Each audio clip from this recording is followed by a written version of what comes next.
जो परीक्षा को बाधित करने की किसी भी कार्रवाई को, जैसे आंसर शीट को बाहर ले जाना, क्वेश्चन पेपर वो बाहर ले जाके लहराना, ये भ्रांति फैलाना कि परीक्षा गेट पर चढ़ जाना, चढ़ जाना, ये भ्रांति फैलाना कि परीक्षा रद्द हो गई है। पेपर लीक हो गया। सेंटर सुपरिटेंडेंट को प्रेशराइज करना कि आप अनाउंस कीजिए कि परीक्षा रद्द हो गई है। 1,04,71,000 बच्चे हैं और 1,12,000 बच्चे हैं। अगर इनके दोनों के क्वेश्चन पेपर अलग होते हैं तो नॉर्मलाइजेशन से परिणाम डिसाइड करना उचित नहीं होगा। कुछ उपद्रवियों के कारण अगर इनको करने की बात की जाती है, जो बच्चे एग्जाम ऑलरेडी दे चुके हैं उनको री एग्जाम करने के लिए हम बाध्य करते हैं, तो वो उनके लिए अन्याय होगा।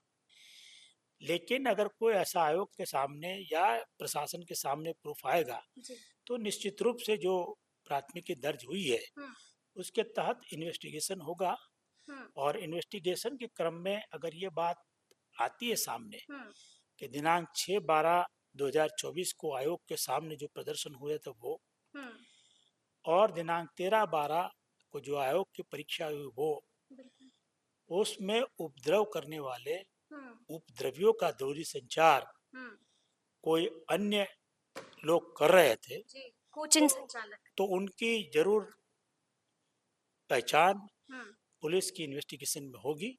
नमस्कार, हमारा नाम है समरीन और आपने देखना शुरू कर दिया है लाइव सिटीज। देखिए, आपने देखा था कि अब से कुछ देर पहले बीपीएससी की बड़ी प्रेस कॉन्फ्रेंस हुई थी और इस पीसी के जरिए बीपीएससी अध्यक्ष ने बड़ा ऐलान भी कर दिया था। तो आइए फिर सीधी बातचीत करते हैं बीपीएससी अध्यक्ष रवि मनु भाई से। सबसे पहले बहुत शुक्रिया बातचीत के लिए। थैंक यू जी, सबसे पहले तो हम आपसे जानना चाहेंगे कि अब से कुछ देर पहले आपने बड़ा ऐलान कर दिया, आपने साफ साफ कह दिया कि बापू परीक्षा परिसर की परीक्षा को हम रद्द करते हैं। ये बड़ा फैसला आपने क्या सोच के लिया, किन किन बिंदुओं पर विचार किया? देखिए, बहुत विस्तृत से इस बात को हम लोगों ने प्रेस कॉन्फ्रेंस में बताया था, लेकिन मैं फिर से रिपीट कर देना चाहूँगा कि जिस तरह की घटनाएं उपद्रवियों के द्वारा की गई, परीक्षा को बाधित करने की कोशिश की गई, वैसे सिंसियर बच्चे अभ्यर्थी जो परीक्षा दे रहे थे उनको परीक्षा के देने से रोका गया, उनके ओएमआर शीट को, उनके क्वेश्चन पेपर को छीना गया और उनको परीक्षा देने से बाधित किया गया। ये सब को देखते हुए और बिहार के 4,83,000 युवा जो परीक्षा में शामिल हुए थे उन सब का हित को ध्यान में रखते हुए आयोग ने दिनांक 13/12/2024 को जो परीक्षा उन 912 सेंटर पर हुई थी उसमें से मात्र एक सेंटर बापू परीक्षा परिसर के सेंटर पर पुनर्परीक्षा कराने का निर्णय लिया है। बड़ा निर्णय लिया गया है, लेकिन अब ये भी कहा जा रहा है, जैसे कि पटना डीएम ने भी जो कुछ कहा था वो भी हमने सुना, तो क्या वहां पर मिसमैनेजमेंट भी हुआ था? देखिए, जो वीडियो सामने आ रहे हैं उससे यही हो रहा है कि एक बहुत छोटी बात का बतंगड़ बनाकर कुछ उपद्रवियों ने परीक्षा को बाधित करने की कोशिश की। जो एक मुद्दा बताया जा रहा है कि कुछ जगह question paper 15 minute 20 minute late से पहुंचे थे, तो ऐसा होना, इतने बड़े स्तर पर परीक्षा ली जाती है उसमें कभी कभी हो जाता है। सेंटर सुपरिटेंडेंट ने इस बात की भी घोषणा की थी कि जितना समय डिले हुआ है उतना समय अधिक देके दिया जाएगा, उनको नुकसान नहीं होगा। इसलिए काफी सारी बच्चे प्रश्न पत्र डिले मिलने के बावजूद परीक्षा शांतिपूर्ण रूप से देना चाहते थे, लेकिन चंद शरारती तत्वों ने, उपद्रवियों ने, जो ये मन बनाकर आए थे कि वो परीक्षा को रद्द कराने की कोशिश करेंगे, उन्होंने उपद्रव किया। उन्होंने क्वेश्चन पेपर को परीक्षा हॉल के बाहर निकाला और निर्भय होकर उसको परीक्षा परिसर के बाहर लहराया, दिखाया लोगों को, यहाँ तक कि कुछ के हाथ में पूरा एनवलप था जिसमें 12 क्वेश्चन पेपर थे। पूरा बंडल था। ये अत्यंत गंभीर अपराध है। परीक्षा कदाचार निवारण अधिनियम, आईटी एक्ट और भारतीय न्याय संहिता, भारतीय प्रक्रिया संहिता के तहत भी अपराध है।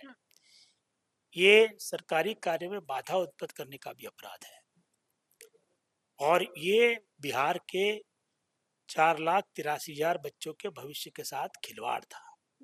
तो वैसे लोग के खिलाफ आयोग जरूर कार्रवाई करेगा। अच्छा, मैं आपको पीसी में सुन रही थी, आपने इस बात का भी जिक्र किया था कि कई ऐसे परीक्षार्थी थे जिनके पास मोबाइल भी उस वक्त मौजूद था, परीक्षा देने आए थे और मोबाइल भी मौजूद था, तो ऐसे में मैनेजमेंट पर भी सवाल खड़े होते हैं। नहीं, देखिए, ये बात को भी मैंने प्रेस कॉन्फ्रेंस में भी उठाया था, इसको भी क्लियर किया था उस वक्त।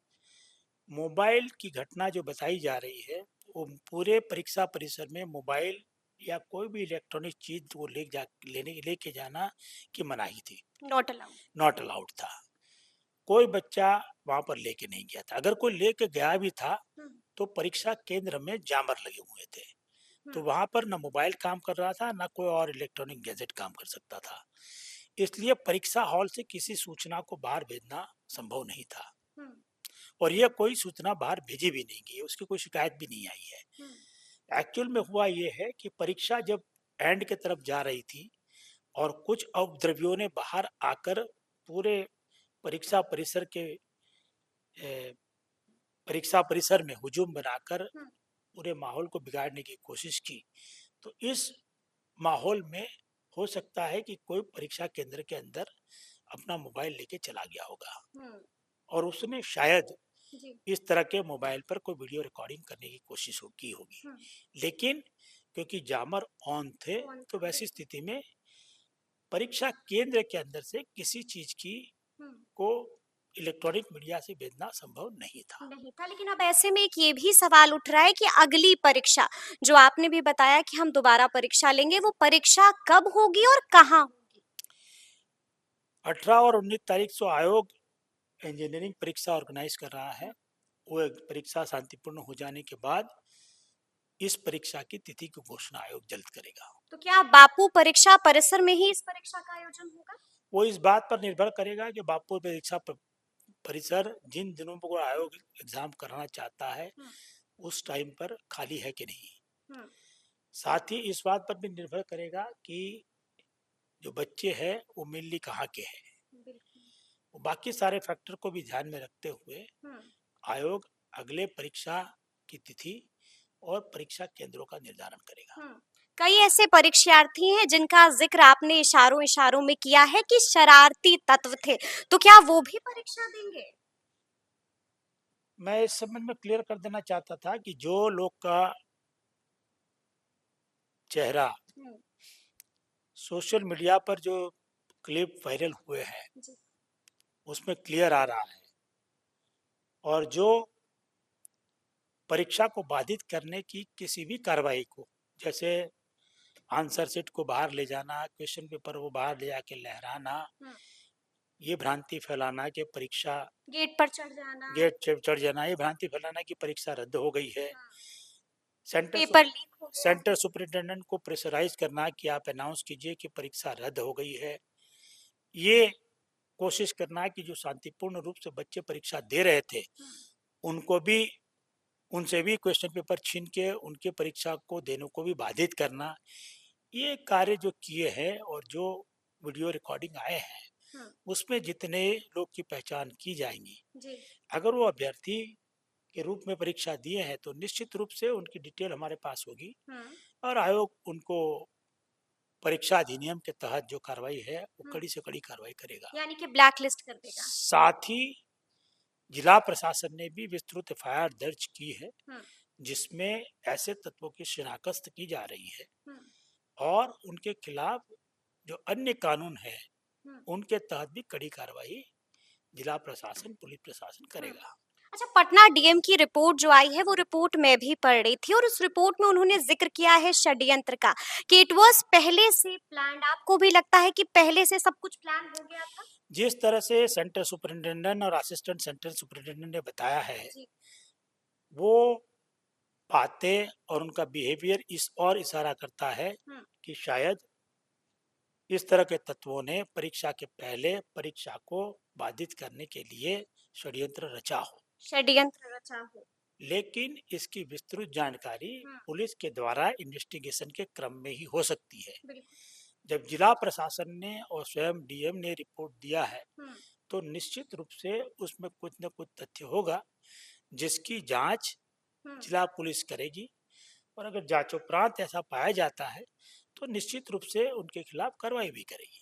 कई कोचिंग इंस्टीट्यूट के संचालक भी जो हैं वो घेरे में है, रडार में है। क्या आपको भी शक है उन पर? ऐसा पटना डीएम के रिपोर्ट में या अखबारों में अखबारों में तो ओपनली आ रहा है, लेकिन कोई आधिकारिक रिपोर्ट के आधार पर या उसको प्रूव करने के लिए कोई प्रूफ आयोग के ध्यान में अभी तक नहीं लाया गया है।